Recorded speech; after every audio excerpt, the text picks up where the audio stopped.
72 ঘন্টা, মাত্র 72 ঘন্টার মধ্যেই কটাক্ষ বদলে গেল ক্ষোভে।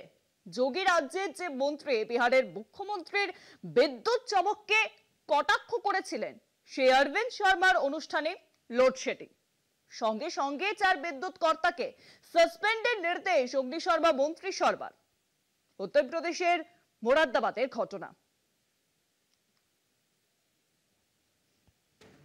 ভোটমুখী বিহারে নিখরচায় বিদ্যুৎ দেওয়ার ঘোষণা মুখ্যমন্ত্রী নীতিশ কুমারের। 1 আগস্ট অর্থাৎ বিধানসভা ভোটের আগে থেকেই 125 ইউনিট পর্যন্ত বিনামূল্যে বিদ্যুৎ দেবে বিহার সরকার। ভোটের টানে কল্পতরু নীতিশের এমন ঘোষণায় কংগ্রেস বা আরজেডির মতো বিরোধী দলগুলো চুপ করে থাকলেও মুখ খোলেন বিজেপিরই এক মন্ত্রী, তাও আবার যোগীর মন্ত্রিসভার সদস্য উত্তরপ্রদেশের বিদ্যুৎ মন্ত্রী অরবিন্দ শর্মা। রাজনীতির লোকজনকে কিছুটা অপ্রস্তুত করে নীতিশকে যোগীর মন্ত্রীর কটাক্ষ ছিল বিহারের বিদ্যুৎও আসবে না, মানুষকে বিলও দিতে হবে না। बिहार में फ्री है लेकिन बिजली आएगी तब ना फ्री होगी। बिजली आएगी आएगी नहीं तो फ्री कही जाएगी। न बिजली आएगी न बिल आएगा। फ्री हो गई, हम बिजली दे रहे हैं।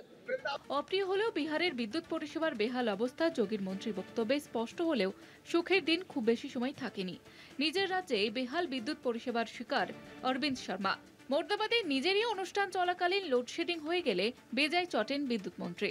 10 মিনিটের পাওয়ার কাটে ক্ষুব্ধ বিদ্যুৎ মন্ত্রী সঙ্গে সঙ্গে সাসপেন্ড করেন বিদ্যুৎ দপ্তরের চিফ ও এক্সিকিউটিভ ইঞ্জিনিয়ার সহ 4 জনকে। পাওয়ার কাটে মন্ত্রী করা হলেও নিজের রাজ্যে যে বিদ্যুৎ বিপর্যয় আটকাতে পারেননি অরবিন্দ শর্মা, 4 প্রশাসনিক কর্তাকে সাসপেন্ডই তার প্রমাণ।